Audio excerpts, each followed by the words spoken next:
అందరికీ నమస్తే. నా పేరు శ్రీకాంత్. ఫస్ట్ టైం మీరు మన ఛానల్ చూస్తుంటే సబ్స్క్రైబ్ చేస్తారని మనస్ఫూర్తిగా కోరుకుంటున్నా. మీ అందరికీ ఇప్పుడు ఒక అద్భుతమైనటువంటి ఒక ఆర్టిస్ట్ని పరిచయం చేస్తా. ఫ్రెండ్స్, మీ అందరూ గుర్తున్నాడో లేడు, మామూలు పర్ఫార్మెన్స్ చేయలే వాడు. ఆస్కార్ లెవెల్లో పర్ఫార్మెన్స్ చేశాడు వాడు. ఒక్కొక్క వీడియో ఒక్కొక్క డైమండ్ లాంటిది. ఎందుకంటే బ్రహ్మానందాన్ని మించినటువంటి పర్ఫార్మెన్స్ చేశాడు.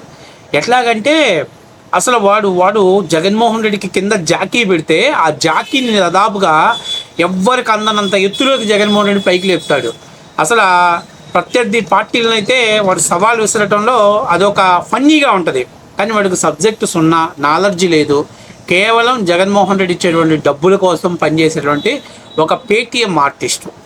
గత 5 ఏళ్లలో వాడి వీడియోలు చాలామందిని ఎంటర్టైన్మెంట్ చేశాయి. ఎందుకంటే వాడు ఆ లెవెల్లో పర్ఫార్మెన్స్ చేశాడు.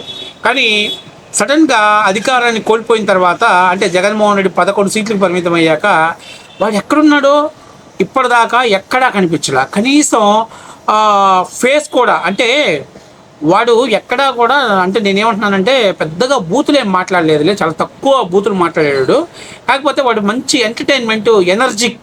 అంటే ఇప్పుడు మీకు ఎలాగంటే రెడ్ బుల్ తాగితే ఎంత ఎనర్జీ వస్తుందో ఆ ఎనర్జీగా వీడియోలు చేశాడు. జగన్మోహన్ రెడ్డిని అంత బాగా హైలైట్ చేశాడు. అంతేకాకుండా మనోడు మాటలు చాలా ఫన్నీగా ఉంటాయి. అంటే వీడు మాట్లాడేటప్పుడే అర్థమైంది వీడంతా కొండేది పప్ప ఇంకెవరు లేరురా అని తట్టుకు ఉండదు, అంత బాగా పర్ఫార్మెన్స్ చేసేవాడు. అయితే పాపం సడన్గా ఎందుకో మనోడు కనిపించట్లా ఈ మధ్య. సరే, అందరం చాలామంది మర్చిపోయాం. కానీ జనసేన వాడు పాపం ఆ పాత తాలూకా జ్ఞాపకాలు అలాగే ఉంచాడు. వాడిని ఆ లెవెల్లో పర్ఫార్మెన్స్ చేసినటువంటి వీడియో ఇప్పుడు మీకు తాజాగా టీవీ సీరియల్లో చూపిస్తాను. మామూలుగా కాదబ్బా, వాడు ఒక్కొక్క మాట ఒక్కొక్క డైమండ్ లాంటిది. అంత అద్భుతమైనటువంటి పర్ఫార్మెన్స్ చేశాడు. వాడు ఎవడు ఏంటి వాడి గురించి మనం తెలుసుకునే ముందు ఫస్ట్ ఆఫ్ ఆల్ ముందు వాడి పర్ఫార్మెన్స్ని చూద్దాం. చూడండి, మామూలుగా ఉండదు. జగన్ కేంద్రానికి చెప్పి నీతో ఆట ఆడిస్తాను. ఎట్లా ఉందంటే, నువ్వు నన్ను కొట్టావు కదా, మీ అమ్మాయికి చెబుతాను ఆగు. నువ్వు నన్ను గిచ్చావు కదా, మీ నాన్నకి చెబుతాను ఆగు. నీ మీద మా బాబాయ్కి చెప్తాను ఆగు. ఏమనుకుంటున్నావు? నేను గోళీలు ఆడుకుంటుంటే నన్ను వచ్చి కొడతావా? చెప్తా నాకు, నీ సంగతి తెలుస్తా నాకు. మా నాన్నకి చెప్తా, మా అమ్మ ఇంట్లోనే ఉంది, మా అమ్మాయికి చెప్పి నిన్ను కొట్టిస్తా నాకు అన్నట్లు ఉంది. ఎవరికి చెప్తావు? కేంద్రానికి చెప్తావా? కేంద్రాన్ని ఎదిరించి పెట్టిన పార్టీనే వైఎస్ఆర్ కాంగ్రెస్ పార్టీ. ఆ పార్టీ అధినేత జగన్మోహన్ రెడ్డి. జగన్ కేంద్రానికి అది చూశారు కదా, పేరు తెలుసా? జానీ. వాడు పర్ఫార్మెన్స్, అబ్బా, వాడికి ఇచ్చిన 5 రూపాయలకు వాడు చేసిన పర్ఫార్మెన్స్ అసలు మామూలుగా ఉండేది కాదు. వాడు ఒక్కొక్క వీడియో ఒక్కొక్క డైమండ్ లాంటిది అనమాట. సరే, ఈ మధ్య అసలు కనిపించట్లేదే, ఎక్కడికి వెళ్ళాడు? ఎందుకంటే గవర్నమెంట్ మారిన తర్వాత చుక్కేస్తారని అర్థమైందా, కేసీపీడీ ఆడిస్తారని అర్థమైందా? ముఖ్యంగా జనసేన పార్టీ వాళ్ళు 21-21 స్ట్రైక్ రేట్ తోటి పార్టీ గెలిచేసరికి, ఎందుకంటే వీడు అప్పట్లో బాగా టార్గెట్ చేసింది పవన్ కళ్యాణ్ గారిని, అలాగే షర్మిలా గారిని. ఇక షర్మిలా గారికి అయితే మనోడు ఇచ్చిన వార్నింగ్ అసలు అది ఒక రేంజ్లో ఉంటుందిలే. ఎక్కడ ప్రకాశం బ్యారేజ్ దగ్గర నిలబడి రిటర్నింగ్ వాళ్ళు గోడ మీద నిలబడి, రా షర్మిలా, ఏం చేయలేదన్నావు, అభివృద్ధి గురించి మాట్లాడుకుందాం రా, face to face, hand to hand చూసుకుందాం రా అని చెప్పేసి. అప్పట్లో పాపం చాలామంది సట్టైర్లు వేసేవాడు, ఇంకొక అడుగు ఎన్నికేసా ఉంటే బ్యారేజ్లో పడిపోతారు, చచ్చిపోతారు నాయాలని చెప్పి. అంటే ఆ లెవెల్ పర్ఫార్మెన్స్ చేశాడు. ఇక్కడ జనసేన పార్టీని అయితే ఇంక చెప్పాల్సిన పని లేదు. పవన్ కళ్యాణ్ గారి గురించి, ఆయన వ్యక్తిగత విషయాల గురించి వీడు బాగా మాట్లాడాడు. కానీ పాపం మరి అధికారం వచ్చాక ఎక్కడికి వెళ్ళాడో అర్థం కావట్లేదు, అసలు కనిపించట్లేదు. కనీసం ఆ లెవెల్లో కాకపోయినా కొంచెం ఒక 10% అన్న పర్ఫార్మెన్స్ తగ్గించుకొని మాట్లాడి వీడియోలు చేస్తాడేమో చూద్దాం అనుకున్నా. లేకపోతే అప్పట్లో చూపించినటువంటి రెడ్ బుల్ ఎనర్జీలో కనీసం 5% ఎనర్జీతో అన్న వీడియోలు చేస్తాడేమో చూద్దామని చూస్తున్నా. కానీ పాపం మనోడు ఇప్పటిదాకా దాదాపుగా 2.5 years ఎక్కడున్నాడో తెలియదు, ఏం చేస్తున్నాడో తెలియదు. కనీసం మీడియాకి కనపడలేదు, మీడియాతోటి వీడియోలు చేసే సందర్భాలు లేవు. అంటే పిల్లోడు దడుచుకొని ఉంటాడు అసలు మామూలుగా. ఇప్పుడు వాడి ఇంటెన్షను ఫస్ట్లో ఎవరిని, మన వర్రా రవీంద్రారెడ్డి ఎత్తినామంటే అటు చుచ్చు పోసుకుంటాడు, డైపర్లో దడిపేసుకొని ఉంటాడు. తర్వాత నెక్స్ట్ 1 by 1 మన రెడ్డి గారు అమ్మాయిని ఇలా 1 by 1 లేపుతున్నప్పుడు, మన బోరుగడ్డ అనిల్ని అందరూ లేపేటప్పుడు, అయ్యే దేవుడు నా అంత వచ్చిందనుకో, ముందు వాడు రిక్వెస్ట్ చేశాడంటే పీడీటీవీకి, ఒరే ప్లీజ్ రా నా వీడియోలన్నీ తీసేయరా, ఆ జన సైనికులు నన్ను చెక్కి పడేస్తారు, మామూలుగా కాదు. మామూలుగానే నేను ఎన్నికల ముందు వీడు వై నాట్ 175 అని ఆయన చెప్తే ఈడంటాడు 175కు 175 కొడతాం, కుప్పం కూడా కొడతాడు మా జగన్మోహన్ రెడ్డి గారు అని చెప్పేసి వీడు సవాల్ చేశాడు. తీరా పట్టుబడి చూస్తే 11 సీట్లు. ఇప్పుడు వాడు బయటికి కనబడితే వాడిని అరెస్ట్ చేయటం అట్టు ఉంచు, వాడేసిన వీడియోలే వాడికి చూపించి ఒరే 175కు 175 వస్తాయంటే మీ ఎండకు 11 సీట్లు వచ్చాయి కదరా అని చెప్పేసి జన సైనికులు ఎక్కడ ట్రోల్ చేస్తారని, ఎక్కడ ఈయన్ని ఆట ఆడుకుంటారో అని, ఇది అరెస్ట్ భయం కంటే కూడా వీడిచ్చినటువంటి ఎలివేషన్స్ మళ్ళీ తిరిగి ఎక్కడ కౌంటర్ ఇస్తారనే భయం వీడిని బాగా బాగా బాగా నిద్రలేనటువంటి పరిస్థితి తీసుకొచ్చింది. పైపొచ్చి దాని మీద ఈ అరెస్టులు చేయటం, లోపల పెట్టడం, వీళ్ళ మీద గతంలో వెంటే అధికారం ఉంది కదా అని ఇష్టాసారంగా మాట్లాడినటువంటి వీడియోలు, నోటికి ఏది పడితే అది మాట్లాడినటువంటి వీడియోలు, ఒక పార్టీ అధ్యక్షుడు గౌరవం లేకుండా మాట్లాడినటువంటి వీడియోలు, ఇవన్నీ కూడా మనోడిని లోపలికి నెట్టేస్తే అని క్లియర్గా అర్థమైపోయింది. అందుకని మనోడు చాలా తెలివిగా సైలెంట్గా సైడ్ అయిపోయాడు. చూడండి, ఎప్పుడైతే రిజల్ట్స్ వచ్చిన తర్వాత మన జానీ బాయ్ వీడియోల కోసం నేను సెర్చ్ చేశా, మొత్తం చూసా. అసలు వీడికి ఎంత తెలివిగా డ్రాప్ అయిపోయాడంటే ఇప్పటికి కూడా చాలామంది మరి ఎందుకు వీడిని టార్గెట్ చేయలేకపోతున్నాను, వీడిని ఎక్కడ ఐడెంటిఫై చేయట్లేదు నాకు అర్థం కావట్లేదు. ఎందుకంటే వీడు గత 5 ఏళ్లలో బాగానే మాట్లాడాడు. పవన్ కళ్యాణ్ గురించి మాట్లాడాడు, వ్యక్తిగత విషయాల గురించి మాట్లాడాడు. జగన్మోహన్ రెడ్డికి జాకీలేసి పైకి లేపుతాను పడుచుకునే వాళ్ళం కాదు.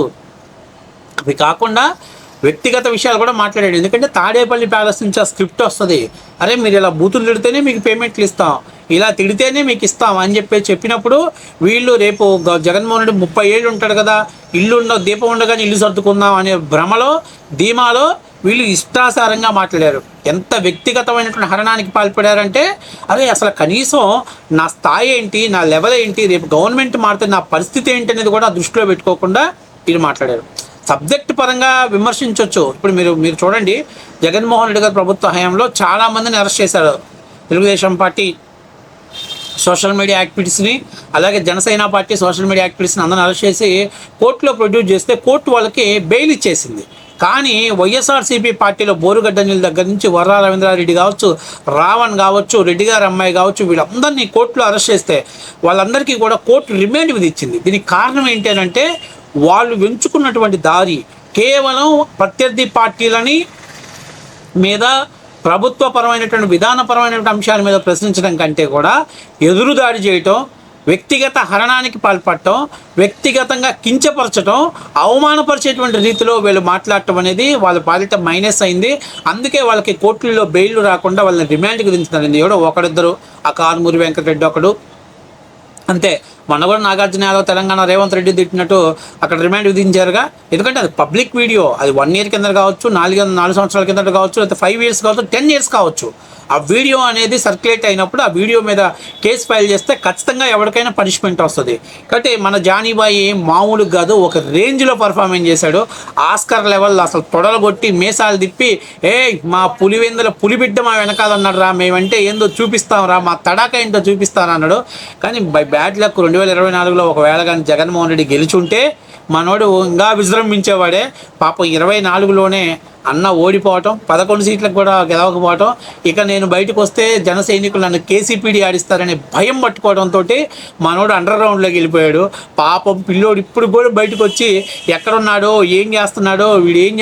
ఎందుకంటే ఇప్పుడు సోషల్ మీడియాకి అలవాటు పడినోడు ఒక 6 months 1 year లోపు డ్రాప్ అయినా మళ్ళీ యాక్టివేట్ అవుతాడు. కానీ మనోడు మాత్రం పాపం 2.5 సంవత్సరం అయినా ఇప్పటికీ కూడా పాపం మరి ఎలా బతుకుతున్నాడో, గత 5 ఏళ్లలో ఇచ్చిన డబ్బులను దాచిపెట్టుకొని సేవింగ్ చేసి బతుకుతున్నాడో తెలియదు. కానీ ఇప్పటికీ మీడియా ముఖానికి రావాలన్నా, మీడియాని ఫేస్ చేయాలన్నా, మీడియాలోకి వచ్చి మాట్లాడాలన్నా మనోడికి బొమ్మ కనపడుతుంది. మామూలుగా అరెస్ట్ చేసి జైల్లో పెడితే ఆ సిచ్యువేషన్ వేరు.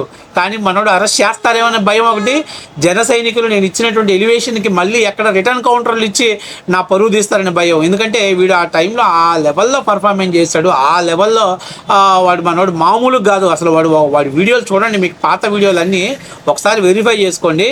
జానీబాయ్ అప్పుడు ఆ ఛానల్ కూడా పాపం జానీబాయ్ ఉన్నప్పుడు సప్పని లేపాడు, పైకి నిలబెట్టాడు. ఇప్పుడు ప్రస్తుతం ఆడు ఉన్నాడు, ఎవడు మాట్లాడతాడు నీరసంగా వచ్చినట్టుండదు. ఎందుకంటే వీడి వీడియోల్లో కంటెంట్ ఉండేది కాదు, వీడు చేసే కామెడీకి వీడియోలు లెగిసాయి. వీడు జగన్మోహన్ రెడ్డికి వేసే జాకీలకి, ప్రత్యర్థి పార్టీలకి వీడు మాట్లాడే మాటలకి, అంటే తెలిసి తెలియని అవగాహన లేని నేనే కొండరి పప్పనరా అన్నట్టుగా వీడు మాట్లాడేటువంటి వీడియోస్కి జనాలు అప్పట్లో కొంతమంది వైఎస్ఆర్ కాంగ్రెస్ పార్టీ కంటే కూడా ప్రత్యర్థి పార్టీ వాళ్ళు ఫ్యాన్స్ అయ్యేవారు అనమాట. అంత అద్భుతంగా పర్ఫార్మెన్స్ చేసేవాడు.